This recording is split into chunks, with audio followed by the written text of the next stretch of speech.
The property market recovery. Are you serious? The mortgage cliff is coming. Stay tuned. We're going to talk about it this morning, how the property market is recovering.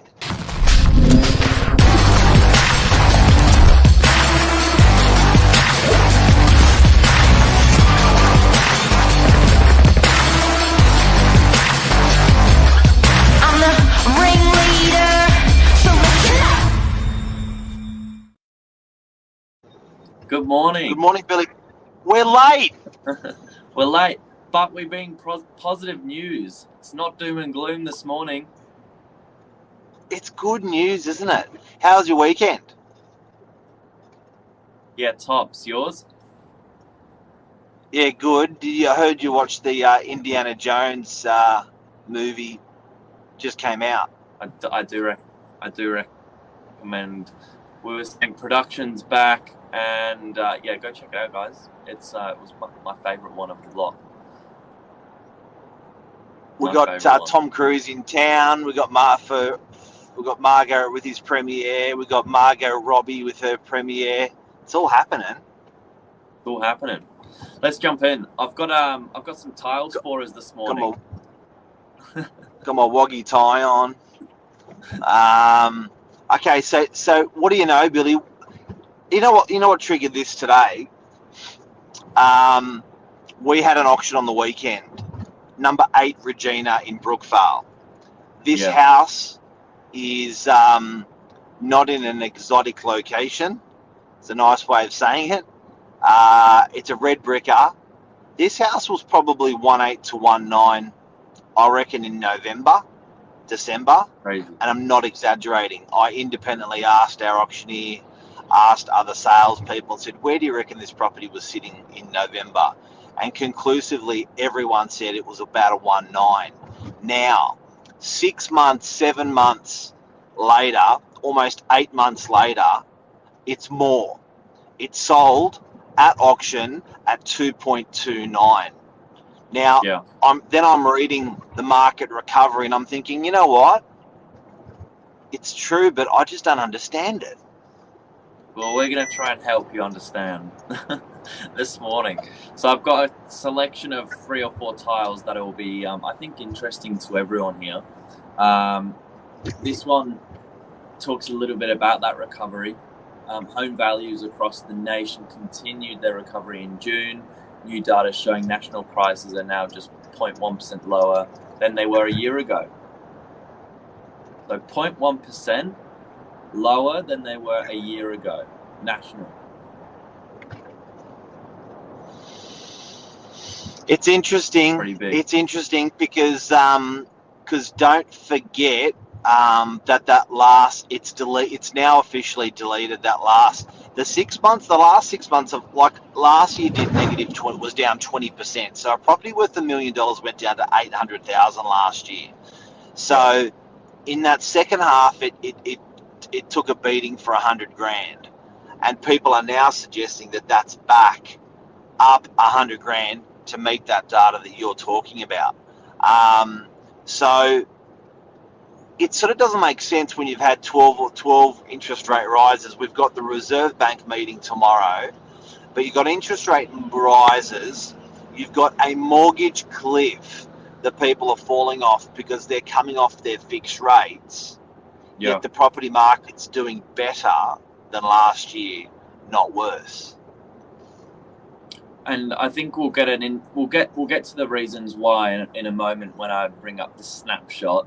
But to finish this tile here, it just goes on to say, while prices across combined capital cities are now higher, than at the same time last year. But as for Sydney, the recovery just for June was 0.6%, with prices up 4.5% since the bottom of last year. So there you go. That's kind of the data that we're seeing. And keep in mind that sometimes 6 weeks late, because this is all coming from RP data, 4.5% back from the bottom. So it all started back in January when when you look at property, all property prices get reported from Land Titles Office. The information, Land Titles Office doesn't do a lot with the information.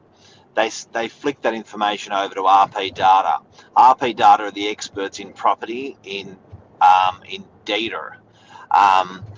They turned around and reported that we had negative, like it was negative 20% for the whole of 2022, for good reasons. But then in January and February, they came along in Feb and said, this is the first time we've seen a plus something percentage for the month.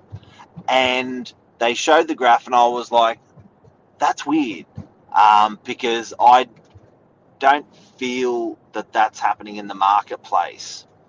Then every single month since February reported in New South Wales positive growth. It's just going against all odds, Billy Bob, the old man, the young man's body. So the final sentence to this is prices were now 3% below their peak recorded in February 2022 because of a current shortage of stock. So there you go. That's kind of the overall synopsis of what we're feeling. But I think this is the tile that puts it into perspective for a lot of other people, because sometimes they, respond better to the numbers. Talk to me, Billy. Talk to me. Where do we start? From the top down. So this is the Sydney on the market. This week's numbers from the weekend. Average days on market. That's always exciting. Look, for people who don't know, I reckon the days on market is a better metric than auction rates. Everyone likes to look at auction clearance rates, 60%, 70%, 72%, 81%, whatever it may be. But the actual, how long these puppies are sitting on the market is really, really critical. I think that measures people's sentiment a little bit more. So, normally in a hot market, they're sitting on the market for probably 12 to 18 days in a super hot market. So we're not a hot market. We're 42 days out there at the moment. Now, the barbecue conversation, and I don't know why everyone likes it to be sitting around a barbie and having a chat about property, and everyone's, the past is set, but the future is the one that's variable and you don't know what's going to be happening. What's the future going to hold, Billy Bob, for property in the next coming months and years, you reckon? Well, 2012 new listings, they'll be snapped up and turned into new homes or new investment properties. Look, I think the future is people are waiting to see a bit more stock. It's just not trickling in as quick as people need it to, I don't think, and that's what's supporting these prices. You can see, I think that top price there, $14 million, is just astronomical. There's some big money being traded in the marketplace, and we'll get to those. We'll get more on those sales in just a moment. Clearance rate 64%. Look, I think when you read those numbers, it's fair to say that's a pretty balanced market. It's not skewed one way or another, actually. Look, you can probably drive yourself crazy if you read the news, but I think the culmination of all of the information out there comes down to how people feel and the sentiment. And what I'm realizing more and more in the property market, guys, if you are trying to work out what it's doing, is it's necessity based. If you need to buy because your family's growing, or you need to sell because you're retired and the house is just too much for you, or there's death, estates, there's divorce. It's a necessity-based market. So at the end of the day, people are always needing to change their accommodation for personal reasons. And I think at the end of the day, that property market will always, over a 10-year period, it's always going to double. Very hard to believe, but it's been a great property market the last 100 years, and it's going to be a great property market the next 100 years. Full stop. Well said. What do you reckon interest rates are going to do on Tuesday? I reckon they're going to give us an uppercut. Yeah, I hope not, but who knows? Who knows? Do you know what? Yeah, interesting. People are, I think, and someone said it to me the other day as well, that, effectively, like, people have been eating cake during COVID, and money was being handed out by and large, incentives were being handed out by and large, rates were at 2%. Now, we all knew that wasn't normal. We all knew that wasn't sustainable. What's the surprise? So it comes back to the words you use, being a balanced market. It's probably about right with these rates. Interesting.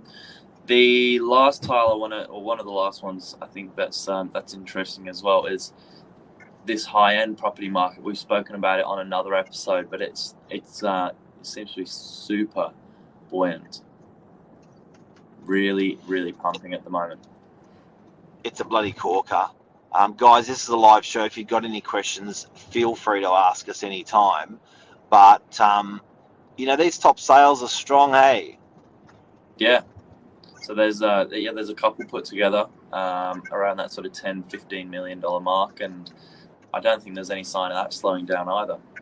So there you go. Yeah, look, I think that top property market, if you're trying to work out what your suburb's doing, or what you're going to sell or buy is doing, I think you've got to work out the type of buyer that owns that asset, and what their pockets look like. Because this top end of the market, these guys are long-term thinkers, they're long-term savers, they're long-term planners. They're not really affected by the highs and lows, and they're just doing what they need to do or what they want to do. Particularly, it's a great place to store your wealth because there's no capital gains tax. So your home is a great way of storing wealth. So upgrading your home, you're benefiting with your family, and you're also got a tax-free gain when you ever dispose of the asset. But I think if you're trying to work out these cats and what your market's doing, if you're in a part of Sydney that people are living day to day, they're not particularly long-term thinkers, and they're living paycheck to paycheck, I think those properties will be affected worse. And I think if you're in an area where people are long-term thinkers that own the asset, I think you'll find that those areas sustain a nice level and maybe even growth in the property market. There you go. Anything else? Have a great week. Sorry for being late, everyone. It was an agonizing 3 minutes. Oh, Billy Bob. There you go. And well done to Manly, by the way. What's Daniel said?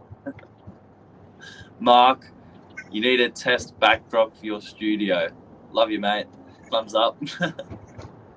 Yeah, we do, Daniel. And it's part of being in this, where it's amazing the hundreds of things of the new studio that can go wrong. And when it's all new, you definitely cycle through those 100 things. But once you fix them and nail them, they're good for a very long time. So hopefully we'll have that backdrop up tomorrow.